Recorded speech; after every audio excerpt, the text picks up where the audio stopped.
2019 Honda Passport Elite AWD car review. When automotive manufacturers introduce a new model, one might expect that it is all new.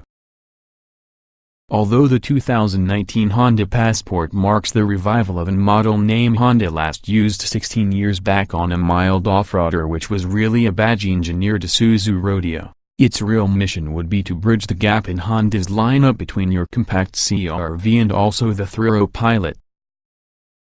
This new Passport is in fact mechanically the same as its Pilot stablemate, only shorter and without worrying about way-back bench seat. This is no bad thing, or even exactly new. Motivation originates from Honda's ubiquitous 280 horsepower SOC 3.5-liter V6. Floor the accelerator, and also the EV tech indeed begins. The sole transmission available may be the recently updated Isuzu Oasis 9-speed automatic. It now downshifts that has a bit more urgency, but we sense there's still some crisper snap hidden away within the box. Even with Utah's oxygen-thin air sapping horsepower, the powertrain combination felt greater than adequate with the Passport, which, at 4,265 pounds for your elite model we tested, is merely 35 pounds lighter than the usual similarly equipped Pilot. The Passport requires just 5.8 seconds to succeed in 60 miles per hour, which can be 0.2 seconds quicker than its larger sibling and half an extra head on the all-new and much more powerful Chevrolet Blazer RS. In the eye of efficiency, the V6 mill can deactivate 3 of that cylinders, plus the rear drive shaft decouples under light load when torque to push the rear wheels isn't required. The Passport's fuel economy falls about mid-pack, achieving a combined DPA estimate of 22 miles per gallon in front-wheel drive models and 21 miles per gallon when furnished with all-wheel drive. When pushed for the limits through Southern California's valleys, the Passport returned an unimpressive 17 miles per gallon. We expect this number to improve when driven with an increase of restraint. Tough guy. Honda is quick to hype their Passport's off-road chops, as well as the argument may possess a thin, delicate slice of meat for it. Our test vehicle was the top-spec Elite trim that provides standard all-wheel drive. It is just a $1,900 option on lesser trim levels.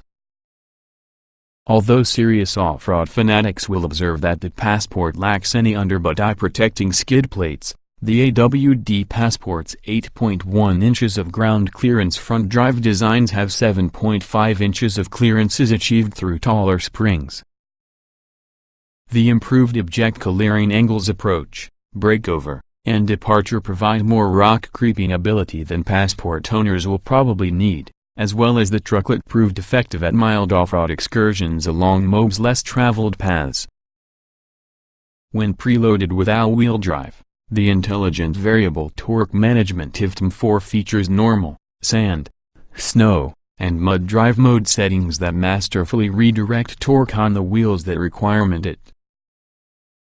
The IVTM4 system also provides real torque vectoring through a corner differential, not some brake-based system, which allows it to send out 100% with the torque directed to a corner axle either to rear wheel as needed. All Passports feature 20-inch wheels, along with the 26545R20 Continental Cross-Contact LX Sport rubber. Within the Elite models we drove conquered sand, mud, ice, and broken rock with relative ease, though some may not be perfect size for serious off-road adventuring. The Sport and DXL are fitted with 24550R20 tires. The wheels look handsome, but there's some jouncing over jagged terrain when carrying modest speed. One oversight, considering Honda's focus on off-road ability, could be that the Passport lacks hill descent control. Fortunately, the brake pedal is firm, plus the performance is adequate due to its class, requiring 181 feet to quit from 70 miles per hour, on pavement. The Passport drives as being similar to a Pilot. The steering rack's slightly quicker ratio still feels sluggish of center and feathery light from lock to lock but is precise to use motions.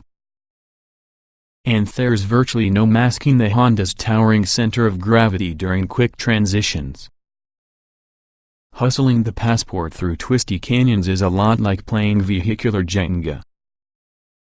Although its modest body lean wasn't enough to deter us from pushing it through corners, the 0.78 grams of lateral grip is way from remarkable and is also limited by an intrusive stability control system. Like the Ridgeline as well as the Pilot, front-wheel drive Passports are rated to tow 3,500 pounds and all-wheel drive models are efficient at pulling 5,000 pounds but only soon after dealer-installed accessories, including a trailer hitch $360, wiring harness $225, and transmission cooler $385, are added that unlock the absolute maximum tow, seen double. From the top seat, the dashboard, the tire, and also the center console are reminiscent from the Pilot's since they are shared. The front chairs along with their accompanying armrests supply a high level of comfort. The rear seat bottom slides fore and aft, along with the backrest tilts, therefore it is equally accommodating. The Passport's boxy interior is often a boon for cargo volume, boasting a plentiful 78 cubic feet with the trunk seats folded and 41 cubes with him or her upright. There's also a generous quantity of stowage beneath the backload floor. The base-level Passport Sport starts at $33,035 and includes LED lighting whatsoever 4 corners, remote start, along with a small infotainment screen. The $37,455 EXL trim adds an 8.0-inch touchscreen with Android Auto and Apple CarPlay compatibility, leather upholstery, as well as a power liftgate. For $40,325, the Touring trim adds heated outboard rear seats, roof rails, and back and front parking sensors. Our tested Elite Space valuation on $44,725 offers ventilated front seats, a heated tire, and inductive phone charging. With the aforementioned towing equipment, the as-tested price comes in at $45,695. All Passports take advantage of standard Honda sensing, a number of electronic safety systems like adaptive cruise control, forward collision alert, and lane keeping assist. Visually, the Passport blends factors of both the Honda Ridgeline pickup and also the Pilot. Its front fascia looks slightly more aggressive than that pair's, as well as the rear is distinct. The Tauro Passport's body measures 6.5 inches shorter compared to Thuro Pilot's despite all-wheel drive models riding atop exactly the same 111.0-inch wheelbase. FWD designs include a slightly shorter wheelbase.